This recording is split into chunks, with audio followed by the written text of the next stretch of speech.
नमस्कार दोस्तों, स्वागत है आप सभी का मेरे YouTube चैनल में। आज इस वीडियो में हम बात करेंगे अमेज़ॉन सेलर्स के लिए जिनको काफ़ी सारी प्रॉब्लम्स आती हैं, जिनको अमेज़ॉन की पॉलिसी को समझने में बहुत ज़्यादा इश्यूज आते हैं, तो उनके लिए आज हम बात करेंगे। अमेज़ॉन सेलर यदि आप हैं तो आपको मालूम होगा कि फीडबैक एंड रिव्यूज़ सबसे बड़ा एक मेजर फैक्टर है अमेज़ॉन में किसी भी बिज़नेस की सेल को बढ़ाने के लिए। ये सिर्फ अमेज़ॉन में ही नहीं, यदि आप फ्लिपकार्ट की बात करें, आप स्नैपडील की बात करें, तो वहाँ भी फीडबैक एंड रिव्यूज़ आपके लिए बहुत ही ज़्यादा मैटर करते हैं, क्योंकि कस्टमर यदि सेटिस्फाई होता है तो ही वो अमेज़ॉन या फ्लिपकार्ट जो भी पोर्टल होता है वो आपकी विजिबिलिटी को बढ़ाता है, वो आपके बिज़नेस की ग्रोथ को बढ़ाता है और फिर आपको नंबर ऑफ़ ऑर्डर ज़्यादा मिलने स्टार्ट हो जाते हैं, भले ही वहाँ पे आपका रेट ज़्यादा हो। यदि मैं कॉम्पिटिटिव प्राइस की बात करूँ तो फीडबैक एंड रिव्यूज़ बहुत ही ज़्यादा एक इम्पॉर्टेंट फैक्टर है ऑनलाइन सेलिंग में। तो आज इसी के लिए मैं आपसे बात करूँगा कि किस तरह से आप अपने फीडबैक एंड रिव्यूज़ को बढ़ा सकते हैं एज़ पर अमेज़ॉन पॉलिसी। आप अमेज़ॉन की पॉलिसी को फॉलो करते हुए भी फीडबैक एंड रिव्यूज़ को बढ़ा सकते हैं। इसके लिए आपको अलग से कोई मैन पावर की कोई ज़रूरत नहीं है, अलग से आपको कोई टाइमिंग देने का भी ज़रूरत नहीं है। फीडबैक एंड रिव्यूज़ जो कि अमेज़ॉन सेलर्स के लिए बहुत ही ज़्यादा इंपॉर्टेंट होते हैं, तो उन दोनों में डिफरेंस क्या है, क्योंकि कई सेलर्स को पता नहीं होता कि फीडबैक और रिव्यूज़ क्या होते हैं। फीडबैक होते हैं आपके अकाउंट के लिए, जिसको हम बोलते हैं सेलर फीडबैक, जो आपके अकाउंट के लिए होते हैं। जो भी आपका प्रोडक्ट होता है तो उस पर वो रिव्यूज़ होते हैं, यानी कि कस्टमर को आपका जो प्रोडक्ट है वो कैसा लगा और वो उस प्रोडक्ट की डिटेल पेज पर अपना रिव्यू पोस्ट करता है, उसके साथ उसकी फ़ोटो भी वो अटैच करता है। और जो फीडबैक होते हैं वो होते हैं आपके अकाउंट के लिए, जो आपकी अकाउंट हेल्थ होती है अमेज़ॉन में, तो वो उसके लिए होते हैं।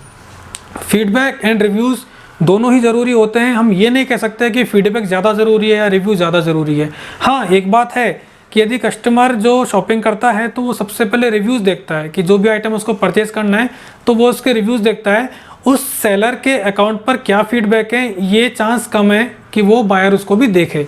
लेकिन फीडबैक भी ज़्यादा ज़रूरी है, वो इसलिए कि यदि आपके पास फीडबैक ही नहीं हुए, इतने सारे बहुत ही अच्छे फीडबैक नहीं हुए, तो फिर आपके लिस्टिंग का विजिबिलिटी नहीं होगा। जब आपका लिस्टिंग का विजिबिलिटी ही नहीं होगा, कस्टमर आपके लिस्टिंग पर आएगा ही नहीं, तो वो उसको परचेज भी नहीं करेगा। तो फीडबैक एंड रिव्यूज़ दोनों ही बहुत ज़रूरी होते हैं। अब बात आती है कि आप किस तरह से फीडबैक एंड रिव्यूज़ पर काम कर सकते हैं अमेज़ॉन पॉलिसी को फॉलो करते हुए। काफ़ी सारे रूमर्स हैं मार्केट में कि हम ये नहीं कर सकते, हम वो नहीं कर सकते, ऐसा नहीं कर सकते, वैसा नहीं कर सकते, या कई सेलर होते हैं जो कूपन्स वगैरह रखते हैं अपने पैकेट के अंदर फीडबैक एंड रिव्यू के लिए, पेटीएम कैशबैक का ऑफ़र देते हैं। तो ये चीज़ें अमेज़ॉन पॉलिसी के अकॉर्डिंग बिल्कुल भी अलाउ नहीं है। आप एक ऑर्डर आईडी पर ओनली एक ईमेल कर सकते हैं। उस ईमेल के अंदर एक फीडबैक का बटन होता है, एक रिव्यू का बटन होता है, जो प्रोडक्ट है उसकी एक इमेज होती है, ऑर्डर नंबर होता है और उस प्रोडक्ट का एक टाइटल होता है। और जो फीडबैक एंड रिव्यूज़ का जो मेल है वो ऑर्डर डिलीवर्ड होने के बाद आप बायर को कर सकते हैं। दो मेथड है अमेज़ॉन पॉलिसी में। पहला मेथड है रिक्वेस्ट रिव्यू बटन। आप यदि ऑर्डर डिटेल पेज को देखते हो तो वहाँ पे आपको एक बटन दिखता है जिसको हम बोलते हैं रिक्वेस्ट रिव्यू। उस पर आपको क्लिक करना होता है और क्लिक होने के बाद एक ऑटोमेटिकली रिक्वेस्ट बायर के पास चली जाती है फीडबैक एंड रिव्यू के लिए। दूसरा मेथड होता है बायर सेलर मैसेजिंग, यानी कि BSM।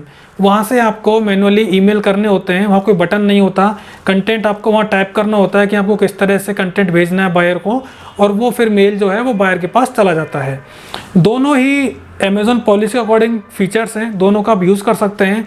लेकिन यदि आप रिक्वेस्ट रिव्यू यूज़ कर रहे हैं तो उस केस में आप BSM यूज़ नहीं कर सकते, और यदि आप BSM यूज़ कर रहे हैं तो उस केस में आप रिक्वेस्ट रिव्यू यूज़ नहीं कर सकते। तो दोनों में से आपको कोई एक मेथड यूज़ करना होता है। अब आप पूछेंगे कि जब दोनों में मेल जाता है और एक ही मेल जाता है तो दोनों में डिफरेंस क्या है। देखिए, सबसे पहला डिफरेंस है कि रिक्वेस्ट रिव्यू बटन 101% सेफ़ है, लेकिन BSM सेफ़ नहीं है। मेरा सेंस ये है कहने का कि BSM में यदि आप किसी भी पॉलिसी को वायलेट करते हो तो उस केस में आपका BSM पर रिस्ट्रिक्शन लगता है 30 दिन के लिए। वापस से आपने सेम चीज़ की तो फिर आपका वो जो रिस्ट्रिक्शन है वो लगता है परमानेंट।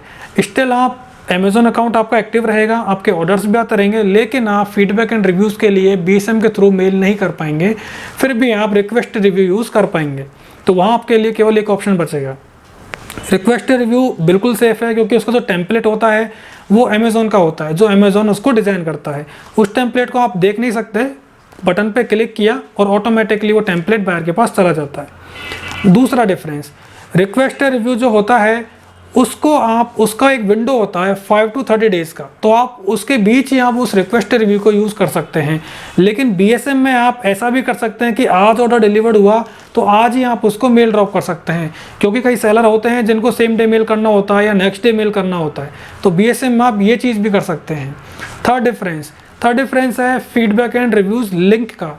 यानी कि कई सेलर होते हैं कि मेरे पास फीडबैक तो बहुत ही अच्छे हैं, मुझे ओनली रिव्यू चाहिए।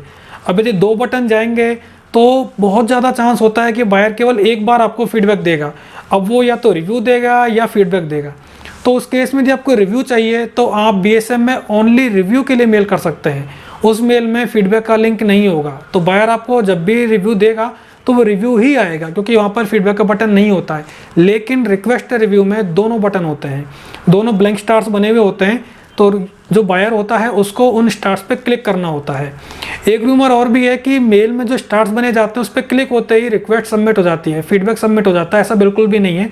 उस पर यदि बायर ने क्लिक किया तो वो जो लिंक है वो अमेज़ॉन के पेज पे लेके जाता है बायर को, जहाँ पे बायर को कमेंट्स वगैरह करने होते हैं, फ़ोटोज़ अटैच करनी होती है, वहाँ पे सबमिट का बटन आता है।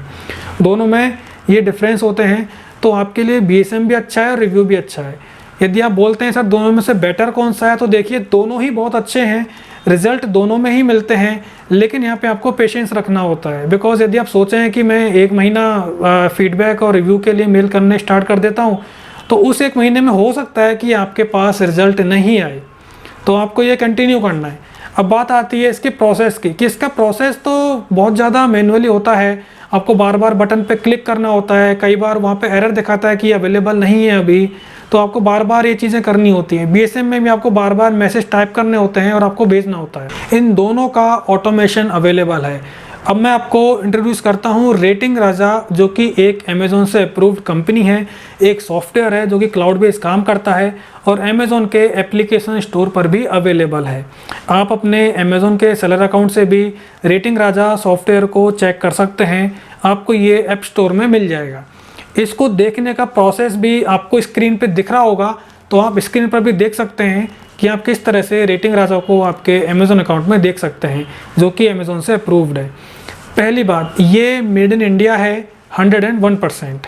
दूसरी बात, रेटिंग राजा आपको दोनों का ऑटोमेशन देता है। यदि आप रिक्वेस्ट रिव्यू यूज़ करना चाहते हैं तो रेटिंग राजा ऑटोमेटिकली ही रिक्वेस्ट रिव्यू पर क्लिक कर देता है, वहाँ पे आपको मैनुअली क्लिक करने की ज़रूरत नहीं होती है। दूसरी बात, BSM में आपको रेटिंग राजा के अंदर प्री डिज़ाइन टेम्पलेट दिए जाते हैं, जो कि आपको टेम्पलेट डिज़ाइन नहीं करना होता, आप उन डिफ़ॉल्ट टेम्पलेट को भी यूज़ कर सकते हैं, जो कि अमेज़ॉन पॉलिसी के अकॉर्डिंग बने हुए होते हैं।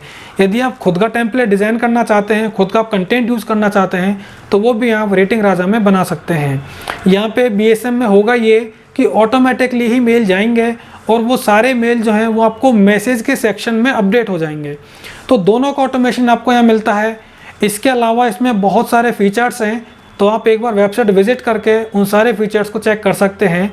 और सबसे अच्छी बात ये है कि आजकल कई बार ऐसा होता है कि सेलर पहले पेमेंट नहीं करता, सेलर को पहले टेस्टिंग करनी होती है, तो इसके अंदर आपको 30 दिन का फ्री ट्रायल मिलता है। बिल्कुल, इसमें आपको 30 दिन का फ्री ट्रायल मिलता है। 30 दिन के लिए आप इसको यूज़ कर सकते हैं बिना कोई चार्जेस पे किए। 30 दिन के बाद यदि आप इसे कंटिन्यू नहीं करना चाहते तो भी आप इसको डीएक्टिवेट कर सकते हैं। तो आप इस सर्विस को यूज़ कर सकते हैं फीडबैक एंड रिव्यूज़ के लिए। ये ऑटोमेटिकली वर्किंग करेगा, as per Amazon policy working करेगा, और ये दोनों का ही ऑटोमेशन आपको देता है। दोनों ही फीचर काफ़ी अच्छे हैं।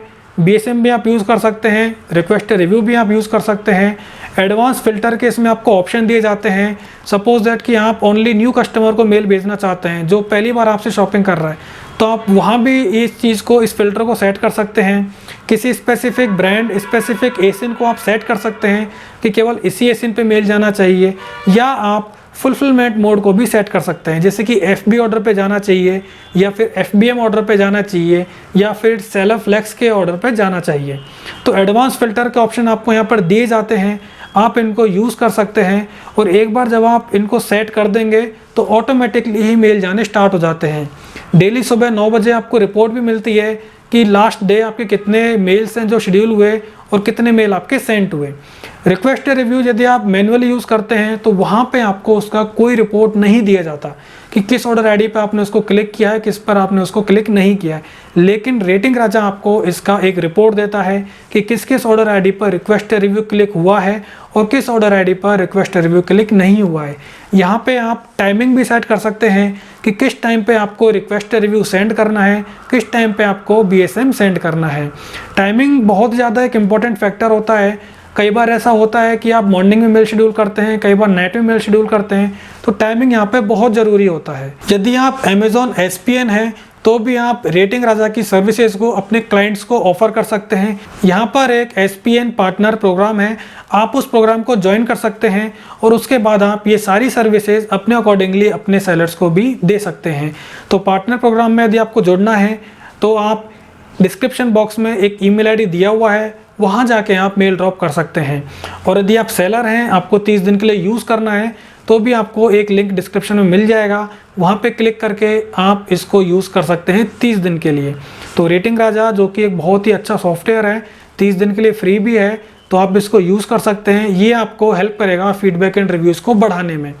हो सकता है कि आपको 1 महीने में रिजल्ट ना मिले, लेकिन यदि आप इसको 2-3 महीने यूज़ करते हैं तो उस केस में आपको पॉजिटिव रिजल्ट ही मिलता है। तो उम्मीद करता हूँ कि आपको ये वीडियो बहुत ही अच्छा लगा होगा। यदि आप इसी तरह की और भी वीडियोस देखना चाहते हैं और भी आप कोई न्यूज़ चाहते हैं तो आप मेरे चैनल को सब्सक्राइब कर लीजिए, वीडियो को लाइक कर दीजिए और वीडियो को अपने और सेलर्स भाइयों के साथ शेयर कर दीजिए। Thank you so much.